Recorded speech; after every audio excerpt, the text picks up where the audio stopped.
कार्यक्रम के पुण्यार्जक हैं अरह सागर गुरु भक्त परिवार।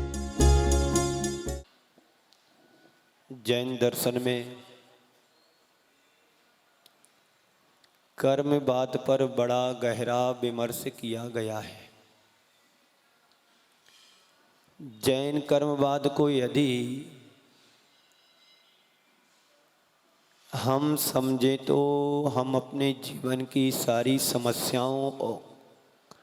समस्याओं को और जगत की विषमताओं को सहजता से हम दूर कर सकते हैं।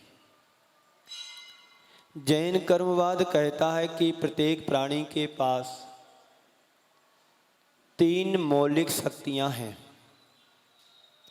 मन की, वचन की और काय यानी शरीर की।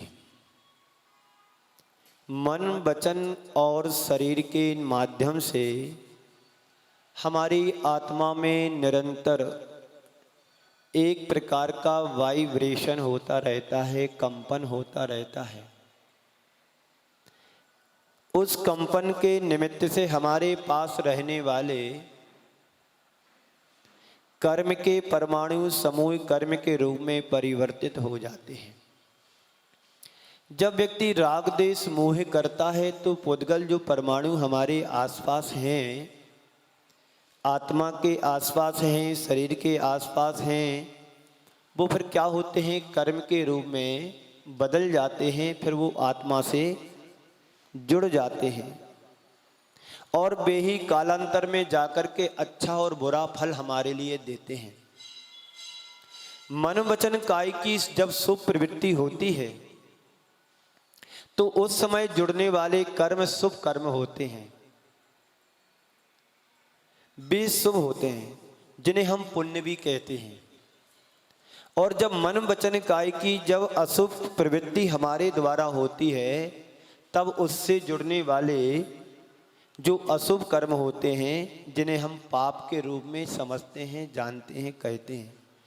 तो 24 घंटे हमारे मन की, वचन की और शरीर की क्रिया किसी न किसी रूप में होती रहती है।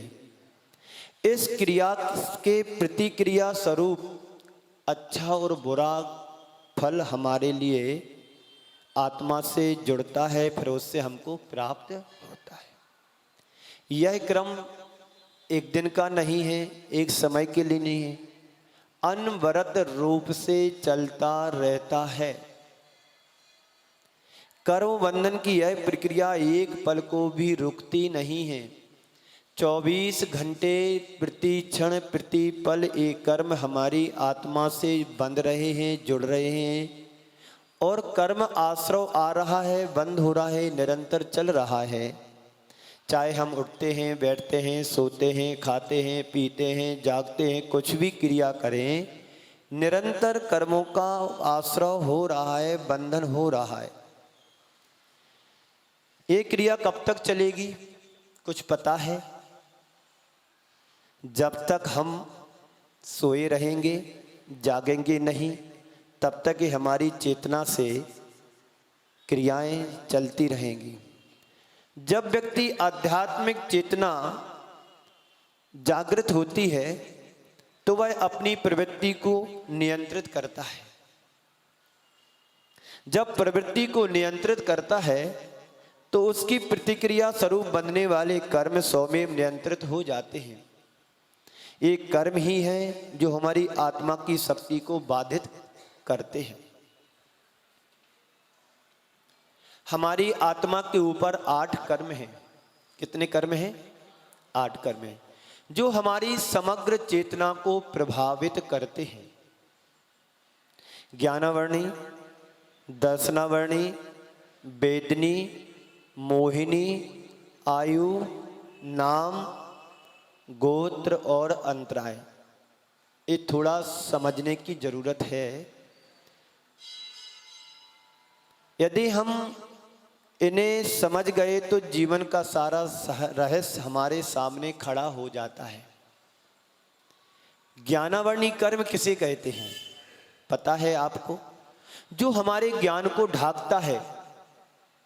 यह वह कर्म है जैसे मेरे और आपके बीच में यदि कोई एक पर्दा लगा दिया जाए बीच में, तो हम ना आपको देख पाएंगे और आप मेरे को नहीं देख पाएंगे। यह पर्दा जैसे हमें और आपको एक दूसरे को देखने में बाधा पहुंचाता है, वैसे ही ज्ञानावरणी कर्म एक ऐसा आवरण है जो हमारी आत्मा की ज्ञान शक्ति को रोकता है, आवृत करता है। आचार्यों ने उदाहरण दिया है, सूर्य का उदय होता है लेकिन बादलों का उस पर दबाव और प्रेशर होता है, तो सूर्य का प्रकाश भले दिखाई ना दे पर उसकी ऊष्मा शक्ति को समाप्त नहीं कर सकता है। ऐसे ही ज्ञान के ऊपर जो आत्मा का ज्ञान है उसके ऊपर कर्मों का आवरण लगा है। ज्ञान नष्ट नहीं होता है पर आवरण होने के कारण हमें पूर्णता ज्ञान प्रकट प्रकाश में नहीं आता है। ज्ञान यद्यपि आत्मा की विशिष्ट शक्ति है, आत्मा के पास अनंत शक्ति है। वो अनंत शक्ति कब प्रकट होगी? जब तुम्हारे अंदर के कर्मों का क्षय होगा। दूसरा कर्म है दर्शनावरणी कर्म। दर्शनावरण का अर्थ होता है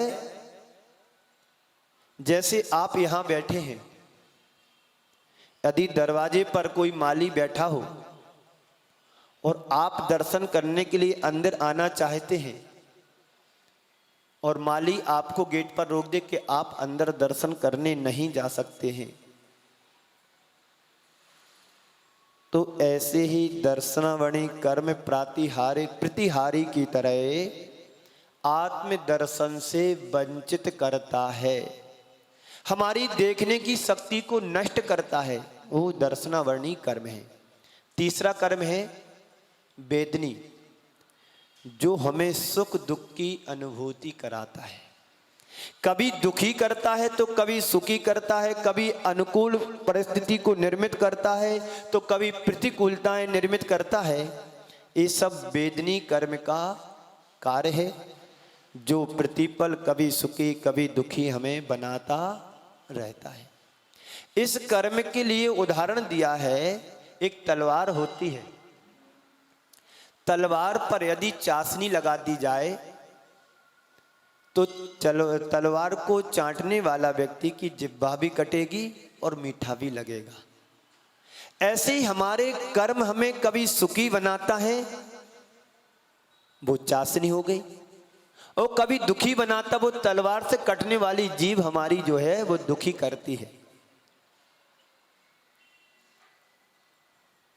तो हमारे लिए हमारे सांसारिक सुख जो एक पल का सुख और बहुत काल का दुख होता है, जो भोगते समय तो अच्छा लगता है पर उसका जो फल मिलता है कष्टदायी होता है, इसको वेदनी कर्म कहते हैं। चौथा कर्म है मोहिनी कर्म। सभी कर्मों का एक बलवान कर्म है मोहिनी। सब कर्मों का राजा कहा गया है।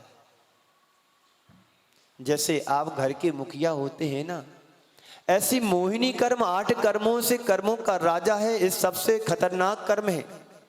यह हमारे आचार विचार की शक्ति को विकृत करता है। मोह महामद पियो अनादि भूल आपको भरमतवादी। मोह रूपी मदरा का नशा ऐसा नशा है कि जन्म जन्मांतरों में भटकाने का कारण तो इसी का है, जो हमारे आचार को विचार को व्यवहार को विकृत बना करके रखा है। यह हमारे समग्र चिंतन को बिगाड़ता है, चरित्र को बिगाड़ता है। इसका प्रतीक आचार्यों ने बनाया है मदरा पान। जैसे कोई व्यक्ति मदरा पान यानी शराब पी लेता है और शराब पीने के बाद उसे होश हवास नहीं रहता है कि हमारा घर कौन सा है, हमारा परिवार कौन सा है, हमारा अपना स्वरूप क्या है। ऐसे नशे के कारण वह अपने आत्मा की सुध बुद्ध को खो देता है। अच्छे बुरे का विवेक नहीं रहता है। वह चाहे जो भी कर लेता है, बस यही स्थिति मोह की होती है। मोह के वशीभूत होकर के व्यक्ति एक दूसरे को छोड़ नहीं पाता है, घर परिवार को छोड़ नहीं पाता है। आपसे कहा जाए कि अब घर में बहुत रह लिया है, अब थोड़ा संन्यास को धारण करिएगा, अब तुम्हारे जीवन का कोई भरोसा नहीं है, उम्र के उस पड़ाव पर पहुंच गए हो जिस पड़ाव पर अब घर को छोड़ने की जरूरत है। अभी आप फिर क्या कहोगे? अभी अभी तो मेरे बेटे की शादी हुई है, अभी बेटा नया नया है, बिजनेस नया नया किया है, थोड़ा हेल्प करना पड़ती है, संभालना पड़ती है, यही कहोगे ना। जब साल 2 साल बाद एक आध पोता हो जाता है तो फिर कहते हो देखो अभी अभी तो बेटा बच्चा हुआ है, अब थोड़ी बहू है, वो घर के कामों में व्यस्त रहती है, उसको संभालना पड़ता है। ये क्या है? मोहिनी कर्म है। क्या है? मोहिनी कर्म है, जो तुम्हें आचार विचार को विकृत बना करके रखे, छोड़ने नहीं देता है। कितने लोग हैं कि घर छोड़ करके सन्यास के मार्ग पर जाते हैं। यहां तक कि उम्र दराज लोगों के अंदर ये मोह की प्रवृत्ति ज्यादा देखने में आती है। घर की तिजोरी की दुकान की चाबी अपने हाथ से अपने बच्चों को नहीं देते हैं, यहां तक कि बच्चों पर विश्वास नहीं है। क्यों? मोह के कारण। जब तक जीव पर मोह हावी होता रहेगा, तब तक अपनी आत्मा की असलियत की पहचान नहीं कर पाएगा। तो आचार और विचार की शक्ति को विकृत करने वाला होता है मोह कर्म, आयु कर्म, जो हमारे लिए 4 गतियों में भ्रमण कराता है। कभी देव बना देता है, कभी नारकी बना देता है, कभी त्रियंच बना देता है, कभी मनुष्य बना देता है। इसका आचार्य ने उदाहरण दिया है खूंटे का। जैसे खूंटा होता है ना, गाय को यदि खूंटे से बांध दिया जाए तो वह गाय खूंटे के इर्द गिर्द ही घूमती रहेगी। ऐसे ही आचार्य कहते हैं तुम्हें जो आयु मिली है उस आयु को जिंदगी पर पर्यंत उसका उपभोग करना है, भोगना है। अब तुम मनुष्य बन गए हो, मनुष्य गति से तुम भाग नहीं सकते हो। देव बन गए तो देव पर्यंत, आयु पर्यंत तुम्हें देव पर्याय को ही धारण करके रहना पड़ेगा। त्रियंच बन गए हैं तो त्रियंच में जो गति तुम्हें, जो जीव की पर्याय मिली, उसमें तुम्हें पूरी जिंदगी भर उस पर्याय में रहना पड़ेगा। यही स्थिति आयु कर्म की होती है। हमारी जैसी आयु होती है, उस आयु के रहने तक उस अवस्था को प्राप्त करते हैं, उस पर्याय को प्राप्त करते हैं। हम मनुष्य तब तक ही हैं जब तक मनुष्य आयु हमारी है।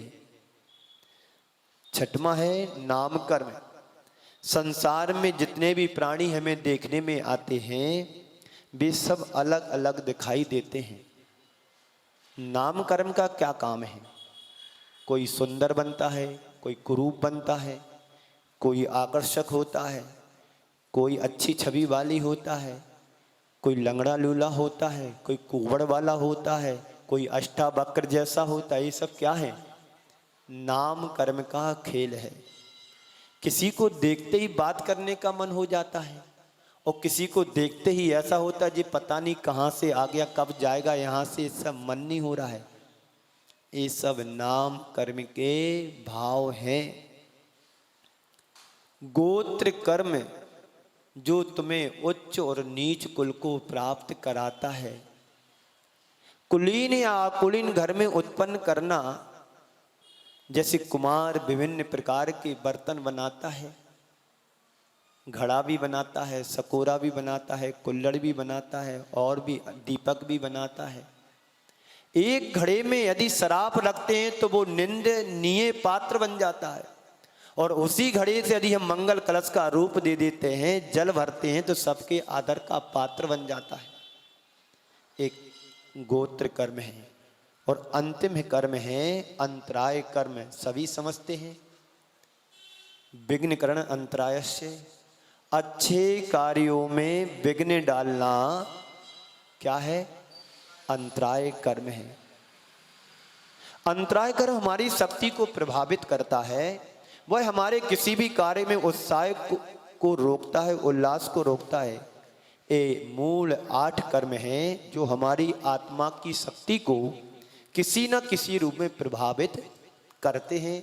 इन कर्मों के चक्र से हम अनादि से बंधे हैं और जब तक हम इन संसार में हैं तब तक एक कर्म हमारे साथ बंधा हुआ है। हम कर्म का ही फल भोग रहे हैं। जो आज यहाँ पर बैठे हैं तो मनुष्य पर्याय में बैठे हैं तो मनुष्य पर्याय का कर्म भोग रहे हैं। यह कर्म ही हमारी आत्मा को परतंत्र किए हुए हैं। यदि ऐसे ही चेतना ना जागी तो अनंत काल तक हम ऐसे ही चलते रहेंगे और अनंत काल तक चलते रहेंगे। तो आज हमें आश्रव तत्व के वर्णन करने वाला 6वें अध्याय को समझना है। आज सूत्र देखेंगे। सूत्र नंबर 1, पृष्ठ नंबर 116, अध्याय 6वां, पृष्ठ 116 और सूत्र 1। ध्यान से देखेंगे, सुनेंगे। हमारे गुरुदेव के गुरुदेव कहा करते थे 6वां अध्याय छटा हुआ है। 6वां अध्याय छटा हुआ है और प्रत्येक श्रावक को बहुत अच्छी लगन के साथ, उत्साह के साथ पढ़ना चाहिए, जिससे अपने आचार विचार को समझ सके। जो कर्मों का आश्रय होता उससे बचने का पुरुषार्थ कर सके। इस कार्यक्रम के पुण्यार्चक थे अरह सागर गुरु भक्त परिवार।